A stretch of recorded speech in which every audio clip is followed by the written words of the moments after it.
Perkenalkan, nama saya Basano Everestus Tahu, NIM 31120071, Fakultas Ekonomika dan Bisnis, Prodi Ekonomi Pembangunan. Baik teman-teman semua, pada kesempatan ini saya akan membahas sedikit tentang monitoring aktivitas ekonomi secara makro. Sebelum kita masuk pada pembahasan pokok, kita harus tahu dulu apa sih ekonomi makro. Jadi ekonomi makro adalah studi tentang ekonomi secara keseluruhan. Di dalam ekonomi makro menjelaskan ekonomi yang mempengaruhi banyak masyarakat, perusahaan, dan pasar. Jadi setelah kita tahu arti dari ekonomi makro, kita juga harus tahu tujuannya untuk apa kita belajar ekonomi makro. Ekonomi makro memiliki tujuan, yakni untuk menciptakan pertumbuhan ekonomi yang tinggi. Hal ini akan meningkatkan pendapatan nasional secara otomatis, sehingga kegiatan perekonomian pun akan meningkat dalam jangka waktu panjang. Baik teman-teman semua, itu sekilas tentang ekonomi makro. Sekarang kita masuk pada pembahasan pokok kita, yaitu monitoring aktivitas ekonomi secara makro. Jadi dalam monitoring aktivitas ekonomi secara makro ini kita membahas beberapa hal penting. Hal yang pertama, variabel ekonomi untuk mengukur jumlah. Jadi di dalam variabel ekonomi untuk mengukur jumlah ini ada dua variabel. Yang pertama, persediaan. Persediaan adalah jumlah yang diukur pada titik waktu tertentu. Dan yang kedua adalah aliran. Aliran itu adalah jumlah yang diukur per unit waktu. Jadi perbedaan persediaan dan aliran itu terletak pada titik waktu dan unit waktu. Kemudian poin pokok yang kedua adalah definisi yang digunakan dalam aktivitas ekonomi makro. Jadi definisi itu ada 3 poin pokok. Pertama, pendapatan. Jadi pendapatan itu adalah pembayaran yang diterima oleh pemilik faktor produksi. Terus yang kedua adalah pengeluaran. Pengeluaran itu adalah dana untuk pembelian barang maupun jasa. Dan yang ketiga adalah produksi. Jadi produksi itu adalah total nilai dan barang akhir yang dihasilkan. Setelah kita bahas poin kedua, kita masuk pada poin ketiga, yaitu siklus aliran pendapatan dan pengeluaran.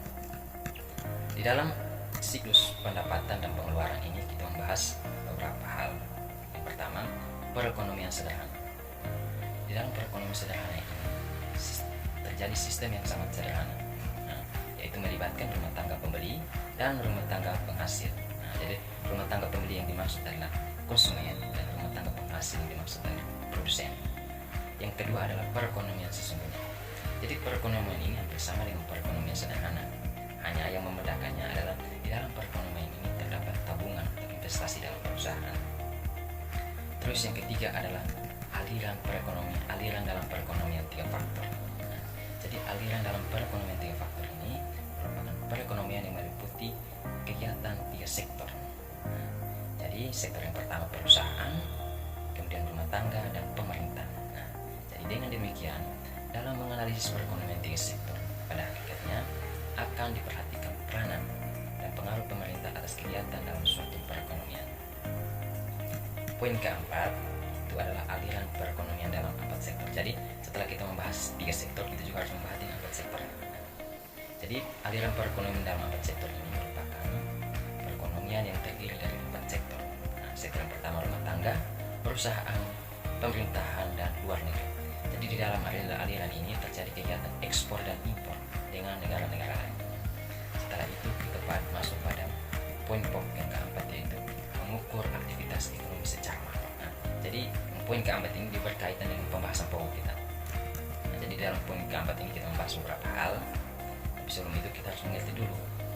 Jadi pengukuran perkembangan perekonomian GDP ini atau jumlah nilai pasar barang dan jasa yang dihasilkan oleh penduduk dalam wilayah selama periode tertentu. Jadi dalam GDP itu ada 3 pendekatan dan pengukuran.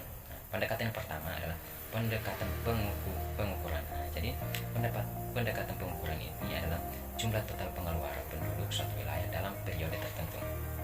Kemudian pendekatan pendapatan. Jadi pendekatan pendapatan itu adalah jumlah pendapatan yang diterima oleh masyarakat suatu wilayah dalam periode tertentu. Kemudian poin yang ketiga adalah pendekatan produksi. Jadi pendekatan produksi ini adalah jumlah semua nilai produk yang dihasilkan oleh penduduk suatu wilayah dalam periode tertentu. Baik teman-teman semua, sekilas penjelasan singkat saya tentang mengukur aktivitas ekonomi secara makro. Jadi yang teman-teman dengarkan tadi semoga bermanfaat bagi diri teman-teman semua dan jadikan itu pembelajaran. Terima kasih, sekian.